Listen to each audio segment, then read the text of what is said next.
Hello, welcome to the BT360 podcast, What's Up in Business Travel, a weekly podcast where we update you on what's up this week in the world of business travel. This podcast is great for those who need to know what's happening, all in less than 15 minutes. My name is Ash. Let's get started.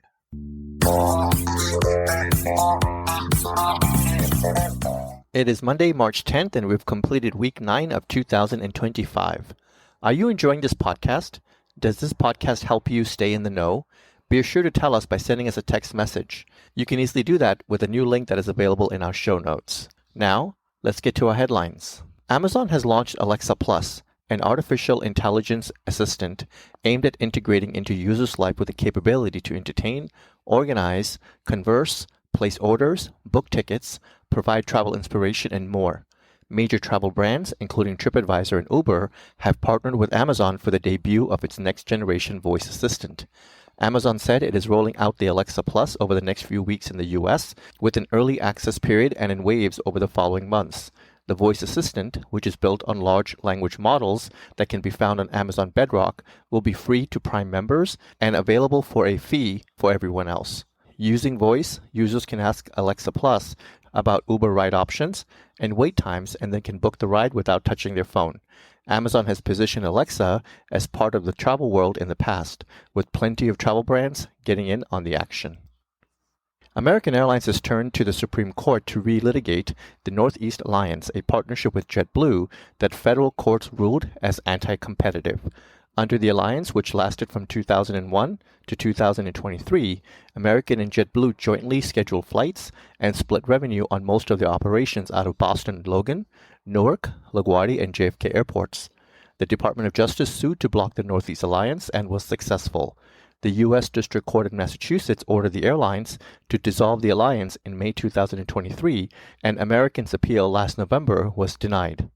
In its petition to the Supreme Court, American Airlines contends that the appeals court's analysis of the competitive effects of the Northeast Alliance was flawed because it looked at the impact of the alliance on a route-by-route basis rather than looking at it holistically. In recent years, antitrust enforcers have set their sights on one deal after the other, all as a part of a broader move away from consumer welfare standard that has long governed antitrust laws. American said that the Supreme Court's intervention is warranted to correct the First Circuit's fundamental misunderstanding. The Supreme Court now must decide whether to take on the case. Alaska Airlines' flight attendants, numbering close to 7,000 and represented by the Association of Flight Attendants, have overwhelmingly voted in favor of a new 3-year contract, which will yield considerable improvements in wages, scheduling, flexibility, benefits, and more. The agreement, which is the 8th ratified labor contract in the past 3 years between the Alaska Air Group and its various employee groups, was approved by 95% of voting members, with the participation rate exceeding 90%. The new deal is part of the Alaska Group's broader effort to transform its business by enhancing working conditions and improving the overall quality of life for its team members. The company recognizes flight attendants are a vital part of the mission to deliver an exceptional travel experience for its passengers. In addition to pay increases, including boarding pay, a new implemented market rate adjustment, and more, the new contract introduces workplace protections, including a duty day capped at 10 hours and 30 minutes, which is among the shortest in the industry. Enhancements in scheduling and limits on insurance premium hikes are also included. The agreement is now in effect.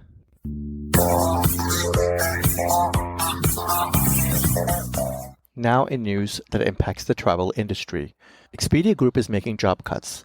Employees posted on LinkedIn describing a sweeping round of layoffs.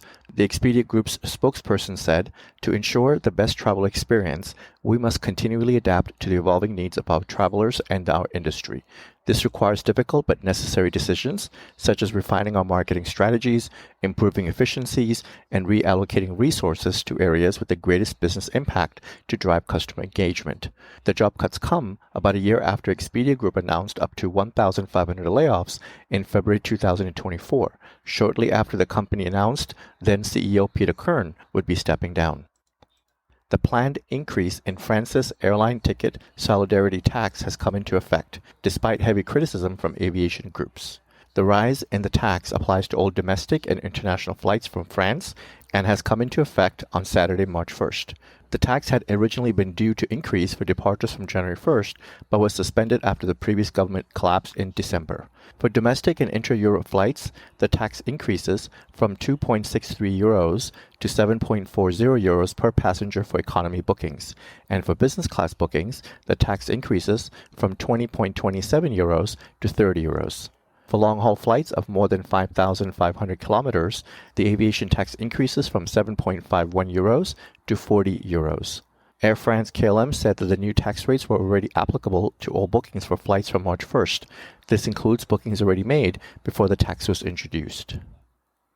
US-based ultra-low-cost airline Allegiant Air has made two major announcements, both demonstrating a greater directional shift that's being made by the airline.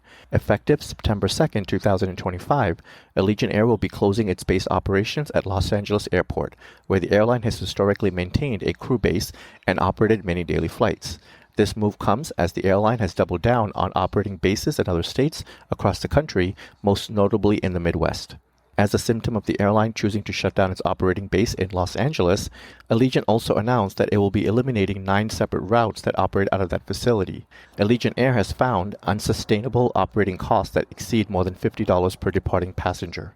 Allegiant Air has had a rough few months, and investors are demonstrating fairly weak confidence in the airline's prospects in the short and medium term. On January 21st, the airline stock was trading at around $105 per share, one of the highest levels in recent months. In the 6 weeks that have followed, the airline stock has taken a nosedive, losing more than 40% of its value and currently trading at just over $60 per share.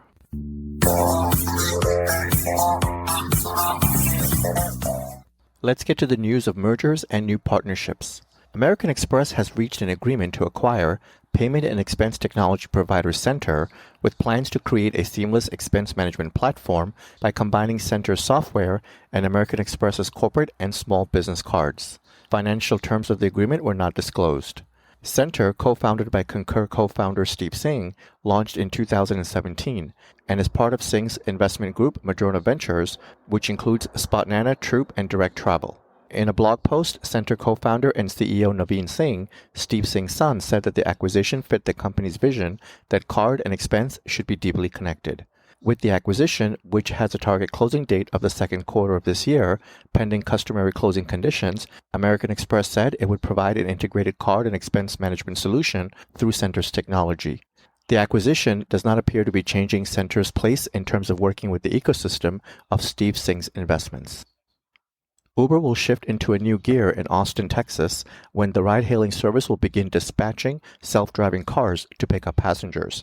The autonomous option, which is being provided through a partnership that brings together Uber and robotaxi pioneer Waymo, which has already been selling self-serving driving rides through its own app in Phoenix, San Francisco, and Los Angeles. Waymo is now trying to expand into more cities by teaming up with Uber, an alliance that was announced last September. The partnership begins in Austin and will later on this year expand to offer robotaxis in Atlanta. Waymo taxis will be hitting the streets of Austin ahead of Tesla's goal of launching a fleet of electric self-driving cars later this year. Started with a secret project within Google, Waymo has been making major inroads since its robotaxis first began charging for rides in Phoenix nearly 5 years ago. Waymo's robotaxis are now averaging 200,000 paid rides per week, up from about the 10,000 weekly rides 2 years ago. After expanding into Austin and Atlanta this year, as part of the Uber partnership, Waymo also plans to begin offering rides in Miami next year through its own app. Emirates and Expedia Group have expanded their long-standing partnerships through the airline's full integration of its NDC API with Expedia Group brands, establishing a direct connection that delivers Emirates' complete portfolio of fare products and services to Expedia Group's global customer base. This latest enhancement will empower millions of travelers to unlock a wider range of options and benefit from streamlined booking capabilities within Expedia Group brands when planning their journeys to any point of the airline's global network. The full integration will enable Expedia Group to offer Emirates' NDC fares, products, and ancillary services, including extra bags and seat selection, along with other improved features and flexibilities in their booking journeys. In addition to customer personalization, Emirates and Expedia Group will offer deeper collaboration on loyalty programs to enhance travel rewards for both companies' customers. Sabre has deepened its partnership with India-based global digital service and solutions provider Coforge to supercharge its product delivery, particularly its AI initiatives. Sabre already has been working with Coforge on a smaller scale as one of its preferred development partners, but the expanded partnership will allow Sabre to tap Coforge's scale and expertise in order to further Sabre's ability to accelerate product delivery and launch additional innovative AI-enabled solutions. Coforge reported that the partnership contract has a term of 13 years and is valued at about $1.5 billion.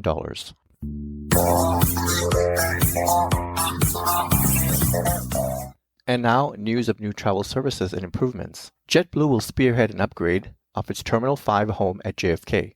Over the course of this year and next year, the terminal will debut more than 40 concession and amenities, including a redesigned center concourse and an art installation.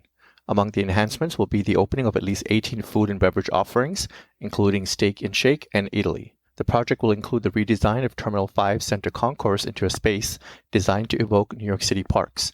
The concourse will feature park benches, greenery, and concrete chess tables, and will have dedicated space for live performances and interactive events. JetBlue said that the new concessions in Terminal 5 are expected to open throughout the year, and the terminal improvements are to be completed by the end of 2026. American Airlines will soon test complimentary in-flight Wi-Fi on 3 domestic routes. Starting this week, the airline will offer free Wi-Fi on flights between Charlotte and Raleigh-Durham, Charlotte and Jacksonville, and Miami and Chicago. American's Wi-Fi charges start at about $10, depending on the route and aircraft. The airline also offers monthly passes and annual passes. The move, long anticipated for American, signals that the fleet and network-wide free Wi-Fi, something that Delta already offers and United began offering this year, could be in the airline's future. However, American has not yet announced a formal plan to do so. More than 400 properties of small luxury hotels of the world, SLH, are now part of Hilton's luxury portfolio after more were added in January and February of 2025. The expansion of the partnership means that participating SLH properties are available to be booked on Hilton channels, and guests will receive Hilton Honors perks. A full list of SLH properties incorporated into the Hilton's luxury portfolio, which span the Americas, Europe, Middle East, and Africa and Asia Pacific regions, can be found on the Hilton website.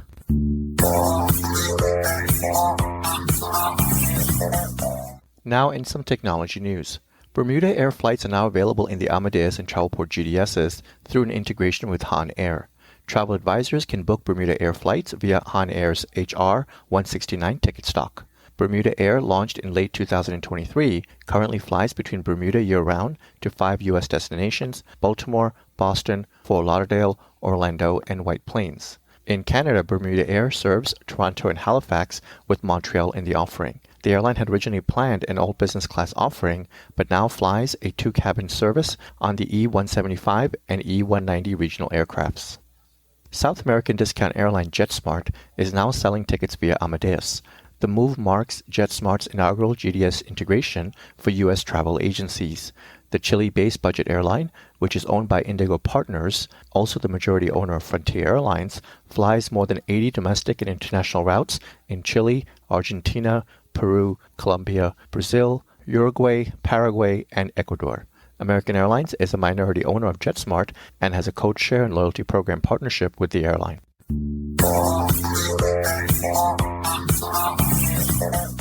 With that, thank you for joining us, and I would like to ask you to tune in again next week on Monday morning to get your weekly update.